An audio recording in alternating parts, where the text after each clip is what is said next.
This is Andrew Marsh of WinterheartH, and you're listening to Brutally Delicious.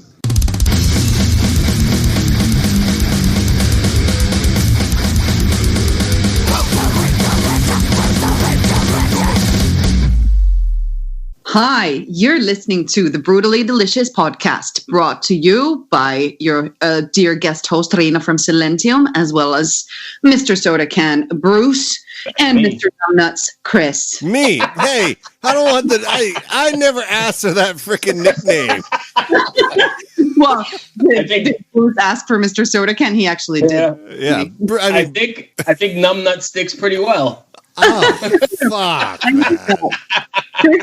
Like I thought we were supposed to be in a politically correct age here, where we don't bully people because they have a condition about numbnuts. It's a medical problem here. Very seriously. Hey, on a serious note, if I start heavy breathing, somebody send me a text in this message box I got open.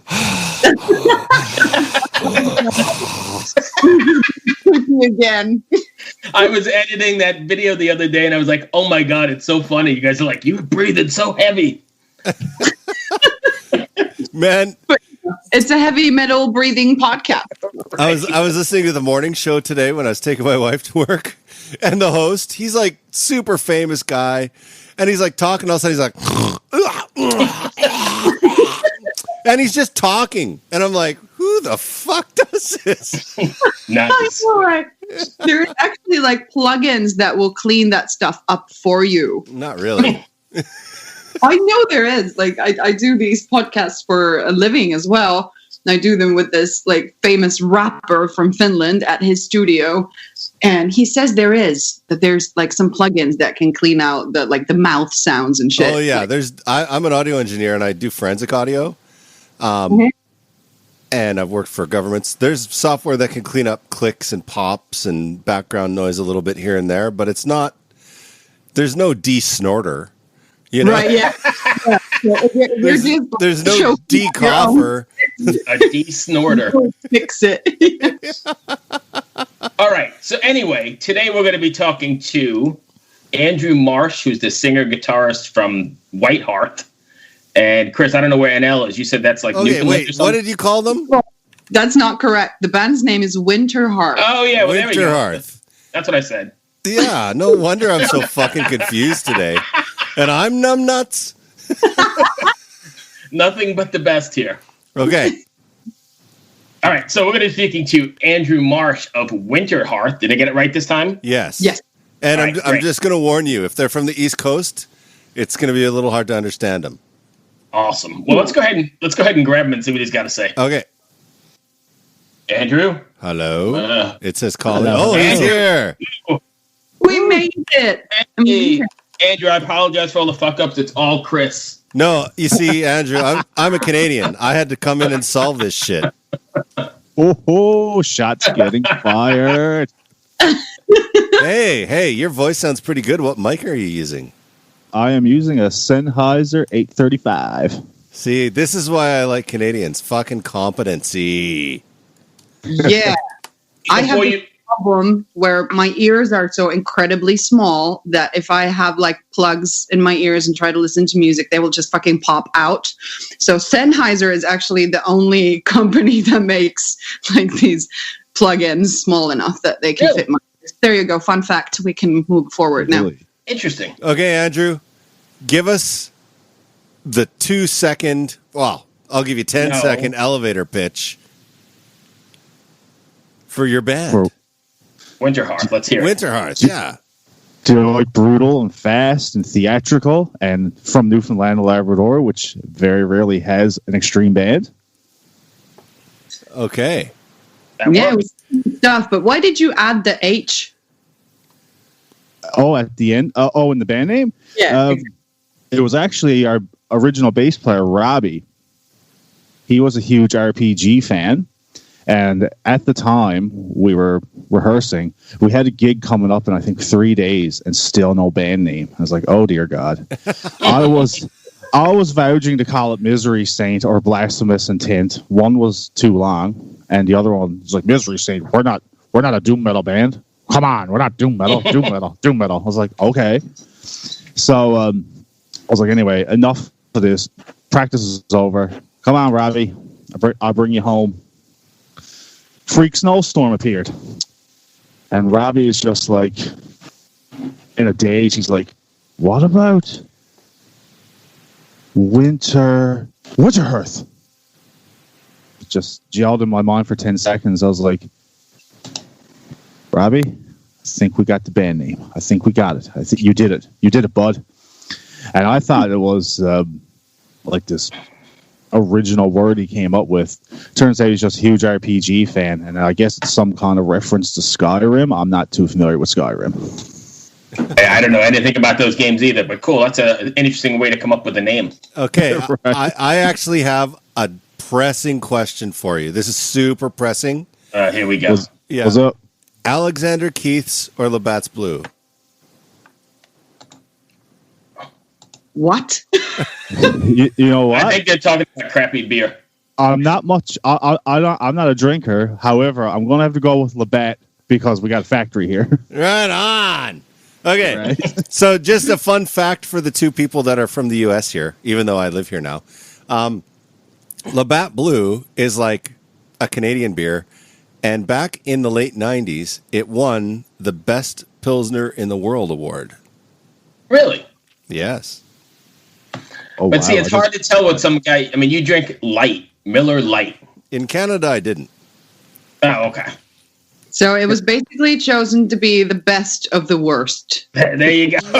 Whoa. Oh, you don't. Hey, you don't Come go on. cutting down fucking Pilsner on this podcast. My nuts might be numb, but we're not going there. Anyways, back to the band. How are you guys getting through this situation with COVID and not being able to play? I know where you guys live, there's no COVID. So Yeah. can you play that shows? Yeah, there's no cases on the east coast of Canada because they're smart. They locked it up. Actually, there could be 2 right now, but both people were practicing isolation, and it was, I'm pretty sure, travel related. Yeah. Bruce, they closed the border Wow. to the province. Yeah. Oh yeah. Did We're they, like a did, club they, where- did they close it to Labrador too, or was that just... I'm not too sure. I can't comment on that one fully, but I'm pretty sure the town where you get the ferry from Newfoundland to you actually take to get to Labrador, you take a ferry to southern Quebec. Yeah. And then you drive up to Labrador, and I think they locked out that town from ferry access, and there's been a few protests about that. Wow, Okay. this is interesting. Yeah, cool. So Well, how about you can guys? you How's play- the band? Right now, it's more or less, I guess you'd say, reinventing the wheel. Like this year, I haven't played one show, and I at least play. Even here, I play sometimes 2 to 4 a month.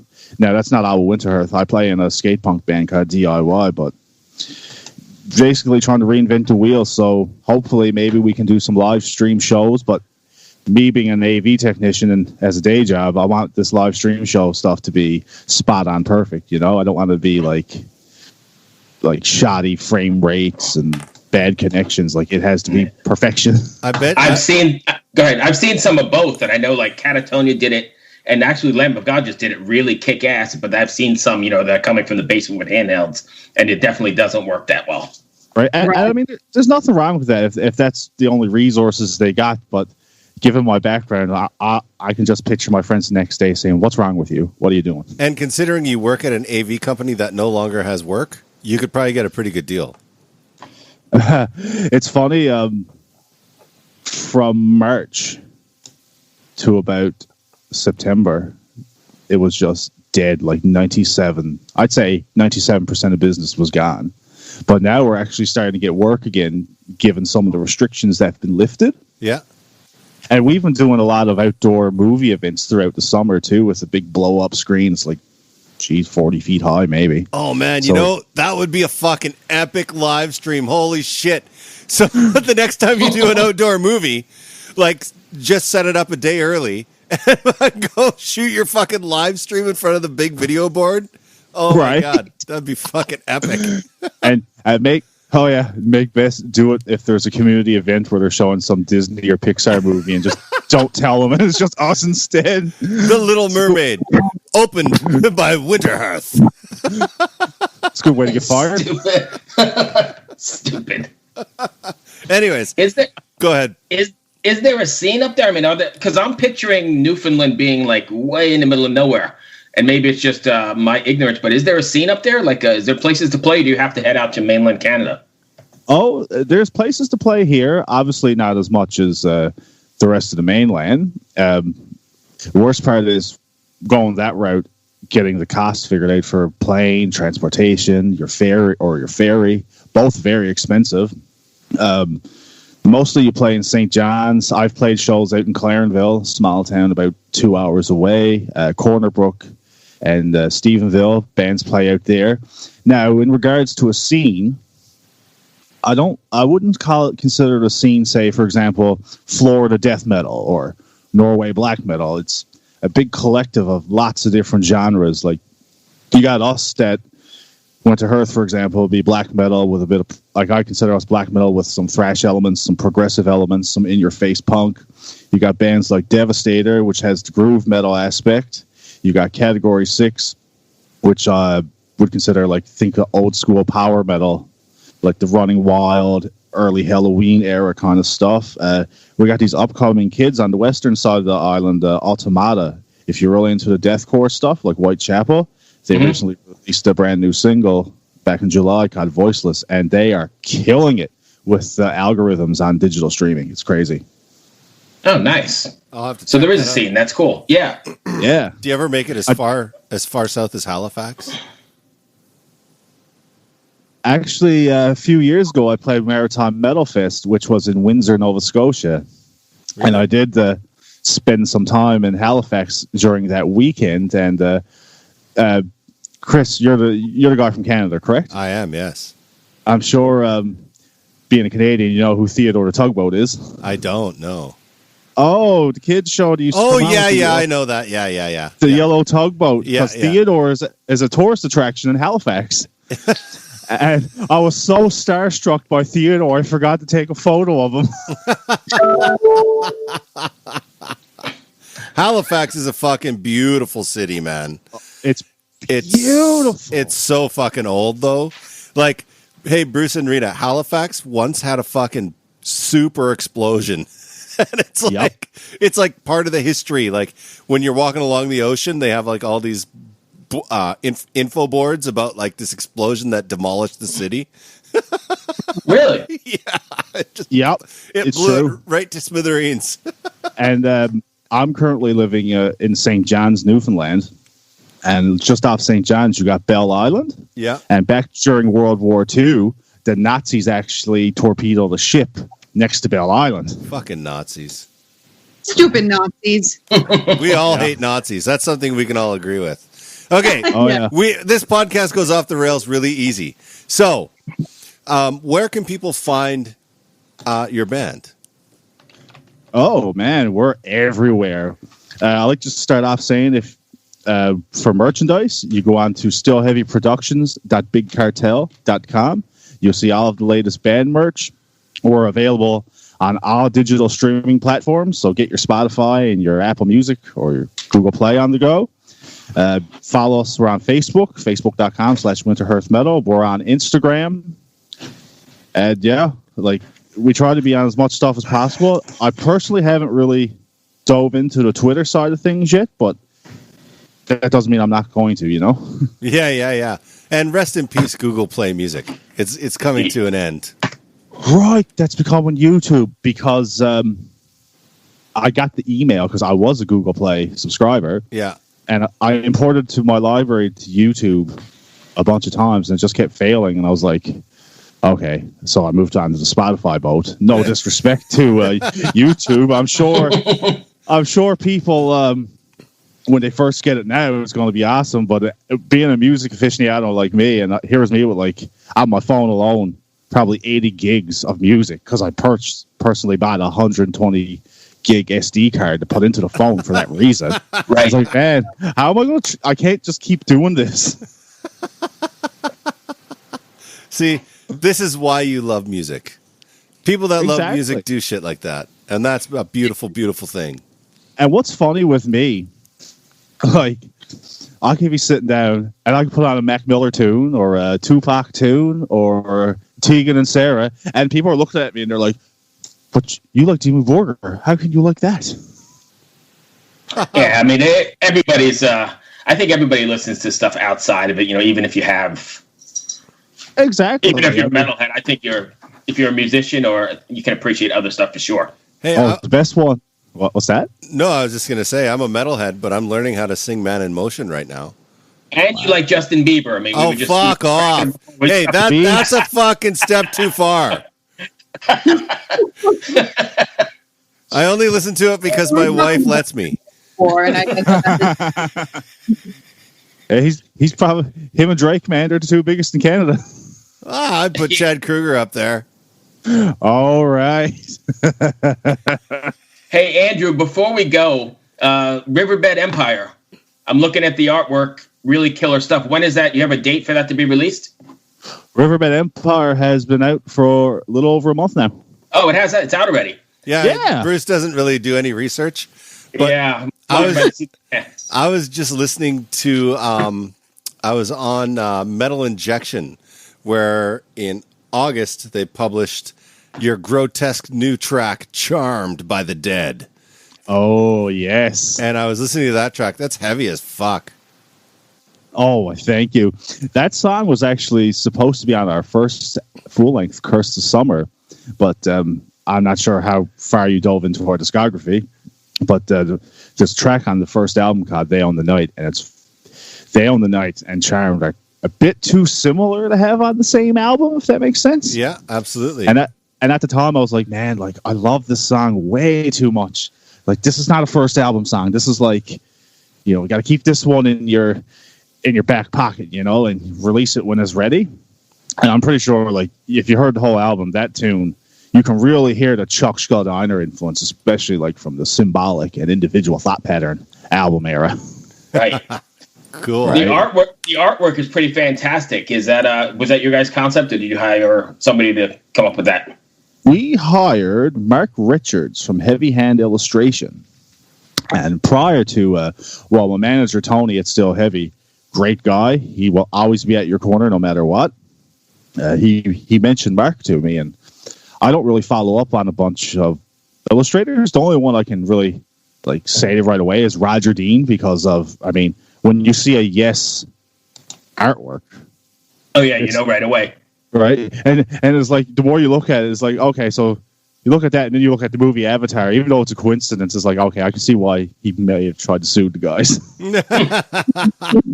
It's the same kind of alien imagery, but he mentioned Mark Richards to me, and I looked at his portfolio on the interwebs, and I was just floored. I couldn't believe it. Like, get a chance, go on Heavy Hand Illustration, man. It's mind-blowing. And the concept, I mentioned the title Riverbed Empire came from me because I really liked, it's a combination of two things I really enjoyed. The title of the HBO series Boardwalk Empire, and I'm not sure if anyone's familiar with Watershed Down. It's a novel from, I think, the 70s. Yeah. But basically rabbits, and they're acting like humans. Yeah. And the song Riverbed is kind of a similar concept, only it's about fish in an ecosystem having political struggles. Oh, what an idea. Yeah. How very East Coast of you. Right. Well, when I submitted the idea to my manager, I was like, oh, man, he's going to think I'm on whacked out drugs tonight. Well, you are. You're on more drugs than you usually are, huh? Right. It's legal in Canada. It's not a problem. Oh, yeah. I can go to the corner store and buy 28 grams. You suck. And he can grow 4 plants at the same time. In the nicest way. He can grow 4 plants at home and no problem. Right? And you get your grower license or something and just bypass it, grow as many as you want. Jesus. I have to say about your sound, though, that I really, really appreciate that you've taken the sort of the traditional route of getting the the vocal sounds right by like just, shoving that microphone up somebody's ass and have the like singer sing in that vague direction. And then you have that like perfect black metal vocals. Oh man, I call it my whole approach to WinterheartH recordings is a modern spin on a classic take. So like modern and still extreme, but you can't forget like the days of the early black metal scene. You can't forget the Bathories, you can't forget the Merciful Fates, and you can't even forget like the real classics either, like the Saxons, the Iron Maidens, the Diamond Heads. Because like it's classic for a reason. It's timeless, and that's why people got into metal in the first place. And obviously, you can't forget Black Sabbath. Who? Sure. Right. Did they have a singer anyone ever heard of? Maybe two? Maybe a couple, yeah. Man, I always vouch. Like, I don't know why. I'm always in the corner for the Tony Martin stuff. It's like, man, stop making fun of Tony Martin. Sabbath. Headless Cross was amazing. You know what? It was amazing. And I'm going to tell you something. I was always a fan of, and I still am, of the Ian Gillan Born Again era. I have 2 copies of that on vinyl and a special deluxe CD. Isn't it amazing? I listened to that, like Zero the Hero and all that shit. I could listen to all day long. It's just hilarious because Ian Gillan's vocals, which at times can be kind of goofy. Yeah, but still they fit. It fits. Okay, I have a funny Sabbath story for you guys. I know that we're running long, but so I used to be a bass player. Well, I still play bass, but before I started singing, and I used to go to this store in Vancouver, Long and McQuaid, which is like a Canadian guitar center, basically. It's the guitar center in Canada at the moment. It is, yeah. So I'd go down there, and the guy that ran the bass set area, his name was Wayne, and he only listened to Black Sabbath. Like, if he was working, only Black Sabbath played in the bass room. That's it. And you'd be like, oh, I'm looking for a bass. He's like, well, this one sounds really good. It sounds like this Sabbath record, and this one has this Sabbath record sound. His whole thing was fucking Sabbath. Like, it never ended. And he was kind of like this, everyone kind of laughed at him, but he was like one of those loved guys. And he died of cancer. And at his funeral, all these customers showed up. And they played Sabbath at his fucking funeral. Oh my God, that's amazing. Yeah, dude. Do you check out Long McQuaid much now, even though you're living in the States? Sometimes I do, yeah. Yeah, because they got like this deal center section now where it showed a database of every Long McQuaid sale selection. Yeah, it's great. It's really right? good. It's yeah. like, what? Yeah, man. Anyway, sorry. Go ahead. No. No. I was just going to say, if it wasn't for Long McQuaid's easy credit, I would have never became a guitar player or a singer or a recording engineer or nothing. You just walk in and you're like, I want to buy this. They're like, do you want to buy it outright or do you want to pay over time? Over time. They're like, sign this. And that's it. Yep. It's true. And now the turnaround is 24% interest rate. Yeah. I always paid it off early, but it was just Same. it was just like one of those things like, oh yeah, here it is. Yours. And it's hilarious. I've financed that much stuff through Long McQuaid over the past 10 years. I recently purchased a house, and like they seen the Long McQuaid credit files when I got my credit check, and it's like I had to go up, ask the owners, like, can you write me a letter stating I'm not going to finance anything for a little while, and I have a $0 account? Nice. Thank you. Yes. And Yes, I'm shocked that your accent isn't as thick as I thought it was going to be. Thank you. People tell me about you before you came on, so Yeah, we were talking about you. I warned them. I said, hey, this guy's from the East Coast. We're going to have a hard time understanding him. It's like British meets Irish meets Scottish meets I don't know what. Yeah, but you don't really have it. So thank you. You guys got to do me a favor. So you guys playing bands? I do. I do not. Yeah, I have my band Silentium. Yeah, Riina's a big. Riina's actually the star of the show, and we're just chumps. Yeah, Riina. So can you guys, if you ever get to time, like just send me your band stuff on Facebook because I'd love to listen to it. Absolutely. Yeah. Oh, thank you. I'm gonna come and look for you now. All right, Andrew. I appreciate you taking the time. I'll send you the link when it gets up, and be safe, my friend. Party You on, two eh? guys. Take care. Hey, Party on, yeah. Garth. All right. That's what it's a boot. Hey, Later, guys. hey, fuck you. That's a low blow. Whoa. We'll see you, Andrew. See you guys. Bye. Take care, man. Well. Bye. Ever wonder what a punch from Elton John feels like? Or how you'd cope with having turned down the chance to be in Nirvana? Or what signal Keith Richards gives when he wants you to get the hell out of his hotel room? Fans of Too Much Effing Perspective don't have to wonder, because they've heard these exact stories and a jillion others on our podcast. I'm Alex Hoffman, former tour manager for Radiohead. And I'm musician and comedy writer Alan Keller. On the TMEP show, we get guests like Nancy Wilson from Heart, Jeremiah Freites from the Lumineers, and Modern Family's Julie Bowen to tell us things they may have only shared with their therapist, clergy, or a TMZ stringer. So join us on Too Much Effing Perspective. That's EFFING Perspective. The only podcast you crank up to 11.